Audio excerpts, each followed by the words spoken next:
इस कार्यक्रम के प्रायोजक है कृषि एवं किसान कल्याण मंत्रालय, भारत सरकार। आकाशवाणी का FM गोल्ड चैनल 100.1 मेगाहर्ट्ज के साथ आप सभी जुड़े हुए हैं। कार्यक्रम किसान की बात लेकर हाजिर हैं हम। बहुत बहुत स्वागत करते हैं। आज मैं हूं आपके साथ आरती और मैं अश्विनी। जी हाँ साथियों, जैसे कि आप जानते ही हैं, हर रोज लेकर आते हैं हम आपके लिए कार्यक्रम किसान की बात, सिर्फ रविवार को छोड़कर। जी हाँ, सोमवार से शनिवार तक आप तक पहुंचता है किसान की बात, और इसमें आप हमारा देते हैं पूरा साथ। कृषि भवन में ग्रीष्मकालीन और जायद फसलों के जो अभियान है 2023 के लिए, और इस अवसर पर केंद्रीय कृषि एवं किसान कल्याण मंत्री श्री नरेंद्र सिंह तोमर इस कॉन्फ्रेंस में कृषि के समग्र परिदृश्य पर विचार करने की रूपरेखा बनाए हैं। हम सभी जानते हैं, किसी भी विषय को आगे बढ़ाना है और परिणाम मूलक बनाना है तो उसके लिए संवाद और निर्णय दोनों चीज़ें बहुत ज़रूरी हैं। इस प्रकार के अवसर संवाद का एक मंच उपलब्ध कराते हैं, और आज के समय राज्य और केंद्र दोनों मिलकर जो निर्णय करते हैं वो निश्चित रूप से हम सभी के लिए और देश भर की कृषि के लिए लाभप्रद होता ही है। मुझे कहते हुए भी गौरव है, केंद्र सरकार, राज्य सरकार की कृषि हितैषी नीतियाँ, हमारे कृषि वैज्ञानिकों का अनुसंधान, उर्वरक विभाग की गंभीर भूमिका और साथ ही साथ किसानों का परिश्रम, उसके परिणाम स्वरूप हम खाद्यान्न की दृष्टि से, बागवानी की दृष्टि से, अन्य कृषि उत्पादों की दृष्टि से बहुत ही अच्छी स्थिति में हैं। इसके लिए मैं इन सभी घटकों को जो अपनी अपनी भूमिका निर्वाह कर रहे हैं, मैं उन सभी को अपनी ओर से बहुत बहुत बधाई देता हूँ। पिछले दिनों जो अनुमान आए हैं वो निश्चित रूप से हम सबको बहुत ही उत्साहित करने वाले हैं। हमारा कृषि का जो क्षेत्र है यह महत्वपूर्ण क्षेत्र भी है, लेकिन साथ ही साथ बहुत सावधानी का क्षेत्र भी है। देश में वैसे तो सभी क्षेत्रों में काम करना जवाबदारी के अंतर्गत आता ही है हम लोगों के, लेकिन कृषि का क्षेत्र मैं समझता हूँ अधिक जवाबदारी का क्षेत्र है, क्योंकि एक समय था जब हम कुछ भी करके और अपनी प्रगति पर संतोष कर लेते थे, लेकिन आज देश में भी आबादी बढ़ रही है और साथ ही साथ दुनिया की अपेक्षाएं भी बढ़ रही हैं। एक समय था जब कृषि के क्षेत्र में उत्पादन, उत्पादकता, जलवायु अनुकूल बीजों की किस्में और टेक्नोलॉजी, सबके लिए हम दूसरों पर निर्भर करते थे, लेकिन आज दुनिया का बड़ा हिस्सा भारत पर निर्भर कर रहा है। तो जब इस पूरे परिदृश्य को हम दुनिया के देखते हैं तो ध्यान में आता है कि अब हमारी जवाबदारी और ज़्यादा बढ़ गई, क्योंकि हम चीनी के सबसे बड़े उत्पादक हैं, खाद्यान्न में दूसरे नंबर पर हैं। लेकिन आज अगर भारत की बढ़ती हुई परिस्थिति को हम देखेंगे तो ध्यान में आएगा कि हमको कृषि उत्पादों की दृष्टि से अपनी पूर्ति तो करना ही है, लेकिन साथ ही साथ अगर आवश्यकता पड़े तो दुनिया को भी खाद्यान्न की आपूर्ति करने की जिम्मेवारी भारत उठाए, ऐसी दुनिया के बड़े हिस्से की अपेक्षा है। और इसलिए इसको भी ध्यान में रखते हुए हम सब लोगों को काम करने की आवश्यकता है। इस मामले में उत्पादन बढ़े, उत्पादकता बढ़े, लेकिन हमारे उत्पाद की गुणवत्ता बढ़े, जो वैश्विक मानकों पर खरी उतर सके।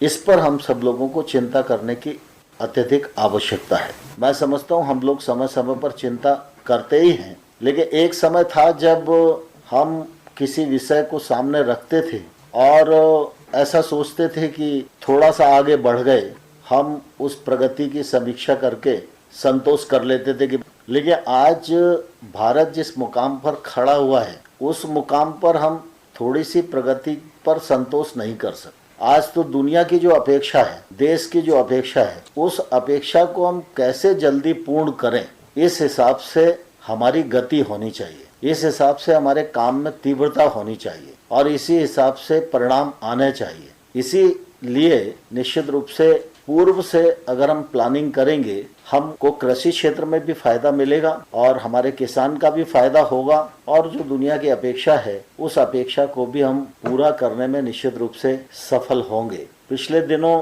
अनेक प्रकार के निर्णय कृषि के क्षेत्र में राज्यों के साथ मिलकर किए गए हैं। राज्य भी उस दिशा में कदम से कदम मिलाकर काम कर रहे हैं और उन सब का परिणाम भी जल्दी आवे, यह हम सब लोगों की इच्छा भी है, अपेक्षा भी है। सॉइल हेल्थ का विषय नया नहीं है देश के लिए, पहले से ही हमारे वैज्ञानिक इस बात की आवश्यकता को महसूस करते रहे।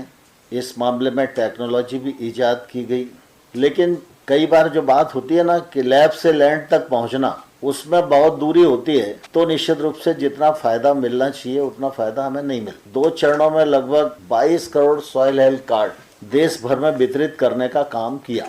उसके पीछे मुख्य रूप से उद्देश्य यही था कि धरती की उर्वरा शक्ति यह संतुलित रहे, और अगर हम सॉइल हेल्थ चेकअप करने के बाद रिकमेंडेशन को मानेंगे तो निश्चित रूप से केमिकल फर्टिलाइजर के उपयोग करने की जो मात्रा है वो भी संतुलित हो जाएगी, और धरती की उर्वरा शक्ति कितनी कमजोर हो रही है ये भी हमारे ध्यान में आएगा। तो निश्चित रूप से किसान को भी लगेगा कि भाई हमें कुछ इस दिशा में सोचना चाहिए। लेकिन मैं समझता हूँ कि इस दिशा में सॉइल हेल्थ कार्ड भी बांटे गए और टेस्टिंग की लेबोरेटरी की संख्या भी राज्य स्तर पर, संभाग स्तर पर, जिला स्तर पर और उससे नीचे तक भी बढ़ाई गई। कृषि विज्ञान केंद्र, कृषि समृद्धि केंद्र और बाकी भिन्न भिन्न प्रकार के बहुत सारे यत्न हुए। लेकिन मैं समझता हूँ कि अभी जो उसका परिणाम आना चाहिए उस परिणाम का हम सब लोगों को इंतजार है, और इसका सकारात्मक परिणाम आवे इसके लिए सबसे अधिक जिम्मेवारी राज्य सरकारों की है, ऐसा मैं मानता हूं। तो इस दिशा में हम सब लोगों को मिलकर प्रयत्न करने चाहिए, क्योंकि सॉइल हेल्थ टेस्ट कराना ये किसान को लगना चाहिए। लेकिन अभी किसान को ये नहीं लग रहा है कि बुआई से पहले सॉइल हेल्थ टेस्ट मुझे कराना चाहिए। जब किसान को ये लगने लगेगा तो निश्चित रूप से हमारे उद्देश्य की पूर्ति होगी। केमिकल फर्टिलाइजर आधारित खेती को हमने परिस्थिति के अनुसार अपनाया, और मुझे कहने में भी कोई संकोच नहीं है, हरित क्रांति के समय जो कार्यवाही हुई और जो सरकारों ने काम किया, किसानों ने परिश्रम किया, उसका सदुपरिणाम भी हम लोगों के सामने आया है। लेकिन एक समय ऐसा आता ही है कि जब हमको अपने आप को समीक्षा करनी चाहिए, आत्मलोकन करना चाहिए। आज केमिकल फार्मिंग के कारण धरती का भी नुकसान हो रहा है, मानव स्वास्थ्य पर भी उसका असर आ रहा है, और इसकी सर्वत्र चर्चा भी है। हम सब लोग चर्चा करते भी हैं और करने के साथ साथ वही कर रहे हैं जो हम दूसरों से कहते हैं ये नहीं करना चाहिए। तो ऐसी स्थिति में विकल्प भी हम सबके सामने उपलब्ध है, जैसे नैनो यूरिया, नैनो डीओपी भी आने वाला है। तो हम सब इस पर जरूर विचार करें कि आज 2.5 लाख करोड़ रुपया केमिकल फर्टिलाइजर पर सब्सिडी का खर्च हो, और मानव शरीर पर भी दुष्प्रभाव हो रहा है और धरती पर भी दुष्प्रभाव हो रहा है। तो ऐसी स्थिति में अगर हम 2.5 लाख करोड़ रुपया बचाने की दृष्टि से सोचें तो भी हमारी जिम्मेवारी है, और कृषि विभाग यह सोचे कि जो उत्पादन हो वो स्वच्छ हो और जो व्यक्ति को स्वस्थ बनाए, तो भी निश्चित रूप से हम सब लोगों की जिम्मेवारी है। तो नैनो यूरिया के लिए हमारे क्या प्रयत्न है, इस दिशा में निश्चित रूप से राज्य सरकारों को चिंता करके योजना बनानी चाहिए। फिर ऑर्गेनिक फार्मिंग का विषय, नेचुरल फार्मिंग का विषय। ऑर्गेनिक फार्मिंग में भी एक बड़ा रकबा पूरे देश भर में कवर किया गया है। जो ऑर्गेनिक एग्रीकल्चर प्रोडक्ट हैं उनकी मांग देश में भी बढ़ रही है, दुनिया में भी बढ़ रही है। अभी जो 4 लाख करोड़ का एक्सपोर्ट कृषि उत्पादों का हुआ, उसमें बड़ा हिस्सा कुल मिला के ऑर्गेनिक प्रोडक्ट का ही था। तो ऐसी स्थिति में प्राकृतिक खेती भी बढ़ रही है और जैविक खेती भी बढ़ रही है। नैनो यूरिया का भी उपलब्धता हमारे पास है, बायो फर्टिलाइजर का भी उपलब्धता हमारे पास है। और जब हम बातचीत करते हैं और टारगेट तय करते हैं तो सब टारगेट बढ़ते हुए नजर आते हैं। लेकिन मैं आप सब लोगों के समक्ष एक बात जरूर शेयर करना चाहता हूँ कि कुल मिला के देश का बड़ा रकबा केमिकल फर्टिलाइजर पर ही निर्भर करता है। अब नैनो यूरिया भी बिक रहा है, जैविक खेती भी बढ़ रही है, प्राकृतिक खेती भी बढ़ रही है। इन सब पर भी सरकार का खर्चा हो रहा है। जब हम समीक्षा करते हैं तो हर एक का रकबा बढ़ता हुआ दिखाई देता है, लेकिन मैं समझता हूं कि जब ये सब बढ़ रहा है तो फिर यूरिया की खपत कम क्यों नहीं हो रही। इसका अकाउंट कहीं ना कहीं राज्यों को और केंद्र को मिलकर करना चाहिए। दूसरा, नैनो यूरिया की दृष्टि से मुझे लगता है कि अब सारे प्रयोग हो गए हैं और वो केमिकल यूरिया से कहीं भी कम नहीं है।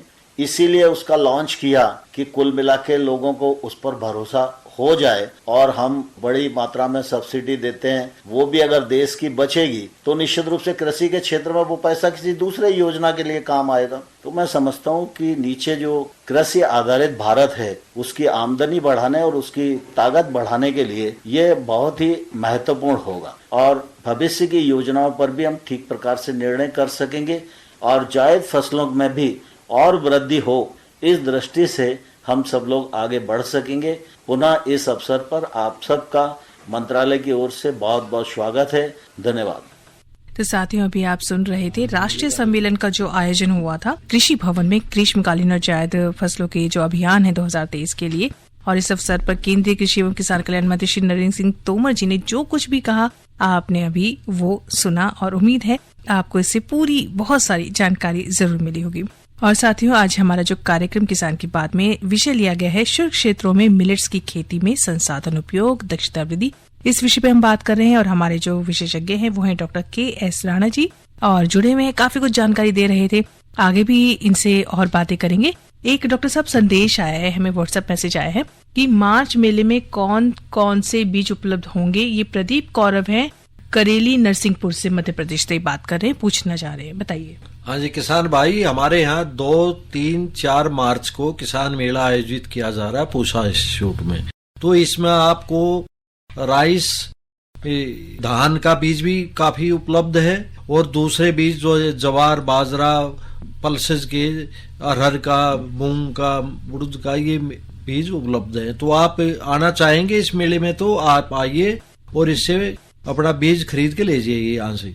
जी, तो डॉक्टर साहब ने बता दिया सेल काउंटर लगेगा हमारा, पूसा जो मेला लगेगा उसी के अंदर किसान भाइयों को वहाँ पर बीज दिया जाएगा। जी जी जी, तो आप आ सकते हैं। कंट्रोल रेट में बीज दिया जाएगा, बाहर से सस्ता बीज मिलेगा जी। और जो यहाँ स्टॉल से बीज लेंगे वो उसकी गुणवत्ता भी गुणवत्ता तो होगी, वो पूसा इंस्टीट्यूट ही देगा उसको। जी जी जी जी बिल्कुल।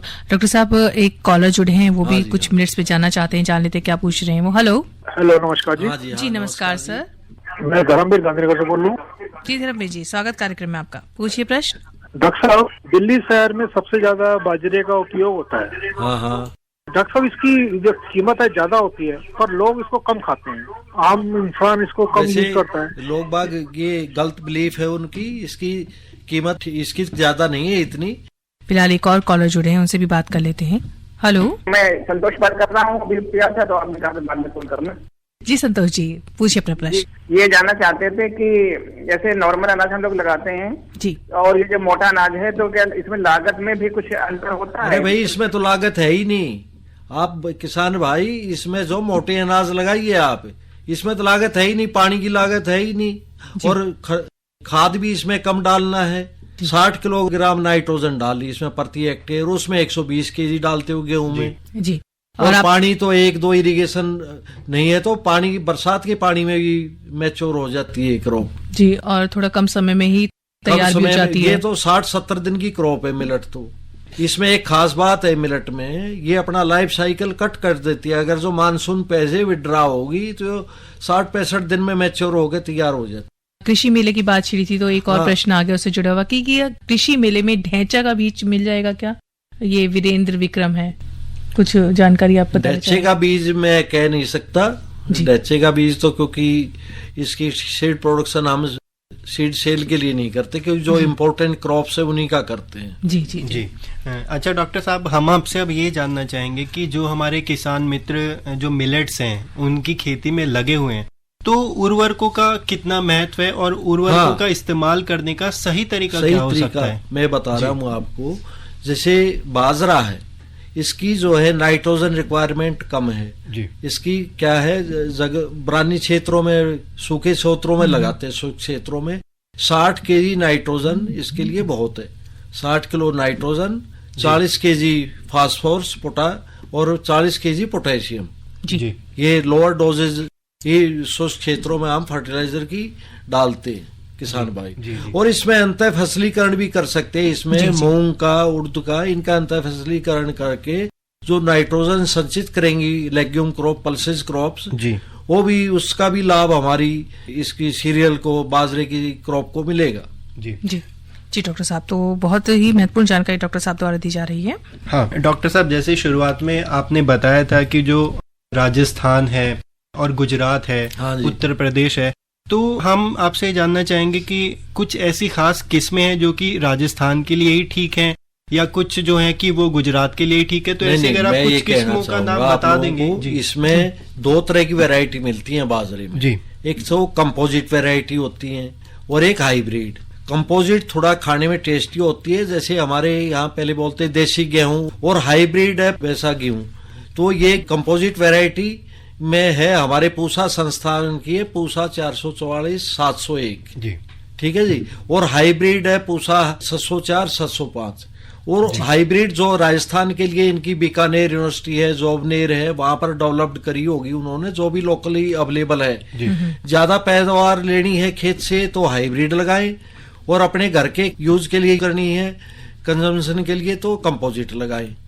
यानी कि खेती में हाइब्रिड हमें ज्यादा मुनाफा देगी। हाइब्रिड ज्यादा मुनाफा है, अगर जो सेल करना है तो हाइब्रिड लगाएं। जी, तो यही वजह है कि क्योंकि हमारे ये हाइब्रिड्स का सीड मुर्गी दाना और बाकी बाय प्रोडक्ट बनते हैं, उनमें भी काम आते हैं। जी, तो साथियों बात यह है कि अभी देखिए मिलेट्स लगाने का समय तो नहीं है, लेकिन डॉक्टर साहब जैसे बताया जुलाई के आसपास खास तौर पर इसको लगाया जाता है। लेकिन हम चाहते हैं कि इसके बारे में जो भी पूरी तैयारी आपको करनी है, जो भी आप बनाना चाहते हैं अपना मन या इस क्षेत्र में आना चाहते हैं, तो आपको एक पूरी जानकारी आप तक होनी चाहिए, ताकि आप मिलेट्स की एक अच्छी उत्पादन के तौर पर उसको एक अच्छी तौर पर ला सकें। और जैसे कि हम चाह रहे हैं, हमारा मतलब है हमारी सरकार चाह रही है कि पूरे एक मिलेट्स जो है वो अंतर्राष्ट्रीय साल मनाया जा रहा है, तो एक हर घर में मिलेट्स का होना ये जरूरी है। बिल्कुल, और किसान मित्रों, जरूरी नहीं है कि हम बहुत ज्यादा मात्रा में इस्तेमाल करें, छोटी छोटी मात्रा में इस्तेमाल कर सकते हैं अपने टेस्ट के हिसाब से। उसके बाद आप देखिएगा आपका टेस्ट भी डेवलप होगा, और बाजार में जब आप अपना उत्पाद लेके जाएंगे मिलेट्स पर जो आधारित होगा, उसमें भी आपको बहुत अच्छा मुनाफा मिल सकता है। जी बिल्कुल, और आज कार्यक्रम बस यहीं पर समाप्त करने का समय हो गया, लेकिन डॉक्टर साहब को पहले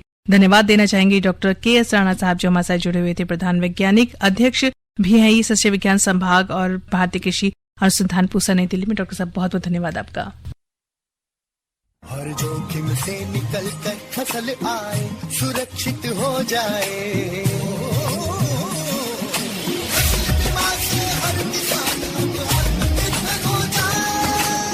संकट के समय प्रधानमंत्री फसल बीमा योजना किसानों के लिए वरदान है।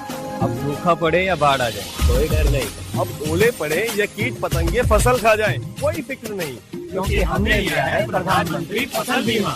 बुआई से फसल कटाई तक हर जोखिम का दावा, न्यूनतम प्रीमियम पर अधिकतम भुगतान का वादा। योजना से हर साल जुड़ रहे हैं 5 करोड़ से ज्यादा किसान। अब आपकी है बारी। नजदीकी कृषि कार्यालय, सहकारी समिति, बैंक शाखा, अधिकृत बीमा कंपनी या जन सेवा केंद्र में स्वेच्छा से करा सकते हैं पंजीकरण। फसल बीमा पोर्टल या फसल बीमा ऐप द्वारा भी कराया जा सकता है पंजीकरण। प्रधानमंत्री फसल बीमा योजना, आपकी फसलों का संपूर्ण सुरक्षा कवच। कृषि एवं किसान कल्याण मंत्रालय। अरे अरे अरे क्या कर रहा है? इधर इधर इधर हम बोल रहे हैं तेरे बीजू का। उतला बोल रहा है? पक्षियों से तो हम खेत को बचा लेते हैं, पर इन घातक रसायनों से कैसे बचाएं? मतलब? देख बेटा, तू जो ये अंधाधुंध रसायन मिलाता है ना, मिट्टी की सेहत बिगड़ने लगी है, और जब माटी ही कमजोर पड़ जाएगी तो उपज कैसे सेहतमंद होगी? अरे पहले ऐसा नहीं था, पूछना अपने बड़े बुजुर्गों से, कैसे फसल लहलहाती थी, शुद्धता झलकती थी। हाँ, माटी भी तंदुरुस्त और लोग भी। अब पहली वाली बात कहाँ? पर अब तो सब यही डाले हैं। सब नहीं, आज भी लाखों जागरूक किसान परंपरागत विधि से फसल उगा रहे हैं, खर्चा कम और उपज की कीमत भी बेहतर पा रहे हैं। सच है? रे बेटे, एक्सपीरियंस से बता रहे हैं, धूप में बाल सफेद नहीं किए हैं। हाँ। ठीक है भाई, मैं भी आज से जैविक खेती शुरू करूंगा। माटी से प्रेम की परंपरा है, परंपरागत खेती। और आज के कार्यक्रम से मैं आरती और मैं अश्वनी आपसे विदा लेते हैं। नमस्कार। इस कार्यक्रम के प्रायोजक थे कृषि एवं किसान कल्याण मंत्रालय, भारत सरकार।